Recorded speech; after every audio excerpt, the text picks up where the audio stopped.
calls for, we're here for you. We're America's trusted source for industrial-grade products with the scale and resources to deliver and the knowledge to help answer tough product questions. Because we know that hats change, but having access to real people ready to help combined with fast delivery never goes out of style. Call, clickgrainger.com, or just stop by. Grainger, for the ones who get it done. Good evening and welcome to PoliticsNation. Tonight's lead, political aftershocks.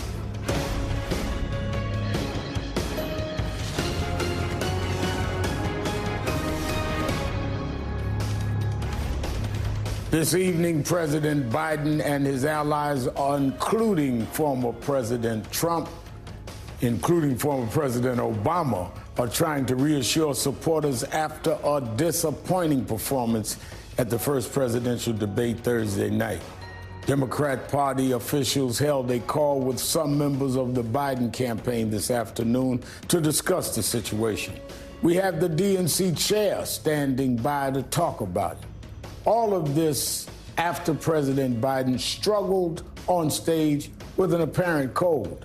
But it was his opponent, former President Trump, who did battle with the truth.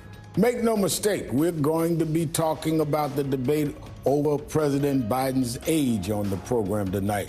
But we will also not lose sight of the egregious lies told by his opponent, former President Trump, and his deeply troubling proposals for the future. Nor will we ignore the actions taken this week by Trump's ultra-conservative Supreme Court, criminalizing homelessness and putting our personal safety, the environment, and even our democracy at risk. The stakes of this election are far too high not to be looking at the bigger picture. We've got a lot to cover, so let's get started. Joining me now, Democratic National Committee Chairman Jamie Harrison. Mr. Chairman, let's get right into the debate. It was a rough night for President Biden, but a deeply dishonest one for Trump. The president spoke about his performance at a rally in North Carolina Friday. Take a listen. I don't walk as easy as I used to. I don't speak as smoothly as I used to. I don't debate as well as I used to. But I know what I do know. I know how to tell the truth. Folks, I give you my word as a Biden, I would not be running again if I didn't believe with all my heart and soul I can do this job. Because quite frankly, the stakes are too high. The stakes are too high. You've heard the chatter, Mr. Chairman. The New York Times editorial board has called for Biden to leave the race. As we mentioned, the campaign and the party held a call to check in just hours ago. What can you tell us about what was said? Well, Rev, I think the media is making the call out to be a lot more than what it was. It's a regularly scheduled call that we have with our party leaders to just update them on the state of the race, our path to victory. We talked about the convention that's coming up in Chicago and preparations for that. And I broke some news on the call, Rev. I told them that my kids made me promise to take them on a Disney cruise. So that's about all that came out of that call. But in all seriousness, going back to what the president said, he said he doesn't debate as well as he used to. But when he gets knocked down, he gets back up. And that's the real important part of understanding this. Rev, since that debate and Joe Biden calling out the lies from the 34-count convicted felon who is also liable of sexual assault in terms of Donald Trump, our grassroots supporters have helped us raise $27 million. And you and I both know, because we both run for office, that people don't give up. These are small dollar donors. Grandmas, grandpas, aunts, and uncles, they don't give up their hard-earned money if they don't believe that you have a pathway to victory and that they need you to be strong.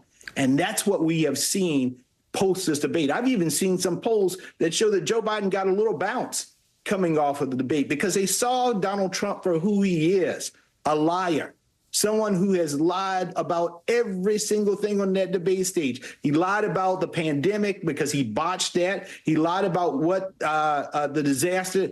He lied about what he did for veterans because he was a disaster for our veterans. No, there's no doubt he lied about many things, and I said he's been talking about that, and I'm going to talk about it tonight.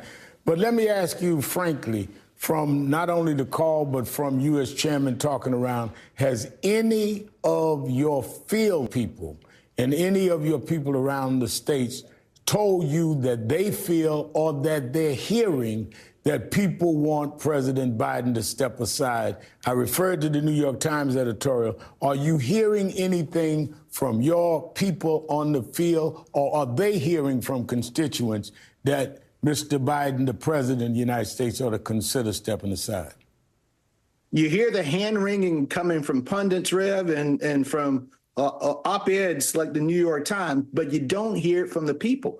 What I've seen is a galvanization, particularly in the black community. Yeah, I'm a black man. I've seen a galvanization of support for Joe Biden because, you know, Rev, in the black community, in your family, you can say all that you want to say about a member of your family, but don't let somebody else say it, because that's when you unify people in support. And that's what I've seen in terms of support of Joe Biden, because folks understand this, that Joe Biden has always had our back, and we're going to have his. So we're still riding with Biden. And folks, if you are, go to joebiden.com, make a contribution. Let's give them something really to talk about. Because right now, the people are galvanizing and they're supporting Biden because they understand that it's Joe Biden that is the brick wall that is standing up, securing our freedoms in this country from a wannabe dictator in terms of Donald Trump. Now, speaking of black issues, former President Trump tried to claim immigrants take black jobs. I'm not sure what jobs are specifically black, nor have I seen research showing immigrants are taking large amounts of jobs that would go to American citizens of any race. What I do know is black unemployment fell to an all-time low under President Biden. What should black voters take away from the debate, especially being referred to as black jobs? Yeah, well, they see Donald Trump for who they are. And many of us went online to say, and right now I'm doing my black job, a black job I actually inherited from a Latino in terms of Tom Perez, because he was a chair before me. It's just nonsense that Donald Trump puts black folks and Latinos and Asian Americans in these little boxes that we're only defined to do and be certain things in his world. But Joe Biden understands that we, all of us, should be able to live the American dream. That's why I'm happy to serve under a president that has appointed more people of color to the judiciary than any president before him. 65% of the people that Joe Biden appointed as judges, lifetime appointments, have been people of color. Almost 30% of the folks that he's appointed have been black. He's appointed more black women to the appellate court than all presidents combined. He appointed the first black woman as vice president, the first black woman on the United States Supreme Court. He has overseen the lowest unemployment for black folks in the history of this nation. He cut our student loan debt and waived that $157 billion for almost 4 million people. So we have made a lot of progress under Joe Biden, and it's not just his words, it's his actions. Donald Trump can't say that. Now, former President Trump didn't just lie about black unemployment. We're going to get into that later in the show. But he also made misleading comments about abortion, about January 6th, and many other issues. The format didn't seem to allow for real-time fact-checking. So I have to ask, what can President Biden do to call Trump on more of his lies in the next debate? And are you confident there'll even be another debate? Well, there's supposed to be another debate in September.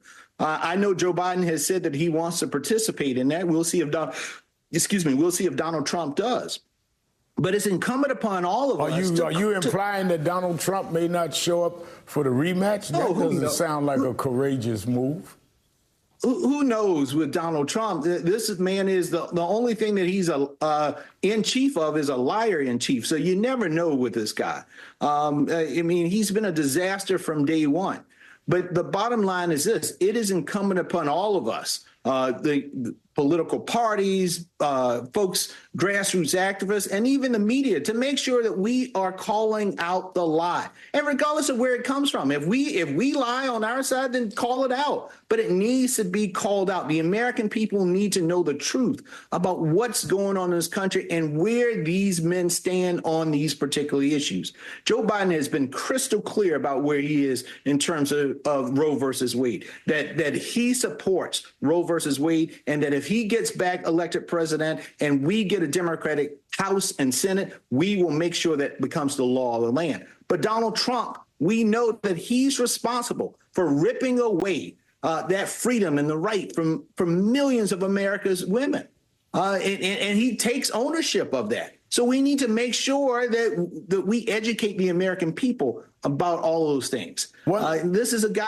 Oh, go ahead, Brad. I'm sorry. One last question, because I'm going to run out of time, and I need to ask this. Sir. The Supreme Court is expected to deliver its final ruling of the session on Monday on the topic of presidential immunity. I'm extremely frustrated with this conservative Supreme Court for dragging out this decision at a time when it seems unlikely many of Trump's criminal trials will finish before Americans get the right to go to vote. But I'm even more disappointed with some of the decisions that we've been seeing made. Just this week, the court criminalized homelessness and made it more difficult for government agencies to keep our workplaces safe and our water clean. For all this talk about the debate, there are bigger issues attached that are at hand, really, in this election. Don't you agree? I totally agree with this, Rev. And folks need to understand this. One of the most important things that will happen in this election, what is on the ballot, are our freedoms. And those freedoms are determined by this court. Donald Trump has already appointed 3 members of this Supreme Court, right-wing extremist members. Folks, the next president of the United States will add 2 to 3 members of that court. Are you going to give Donald Trump the real opportunity to put 5 or 6 people on that court and to bring that extremism to bear? That means for generations to come, for my little boys that are 10 and 5 years old, they will have to live under a majority of Donald Trump. We can't let that happen. I'm going to do everything in my power. And I know Joe Biden's going to do everything in his power to make sure that Joe Biden wins, so that we have some real honest and good people on this court that understand that America's freedom needs to be for all of America's people and not just defined for a select few. Under this court, Mr. Chairman, we've lost women's right to choose in the black community and other communities of color. We lost affirmative action.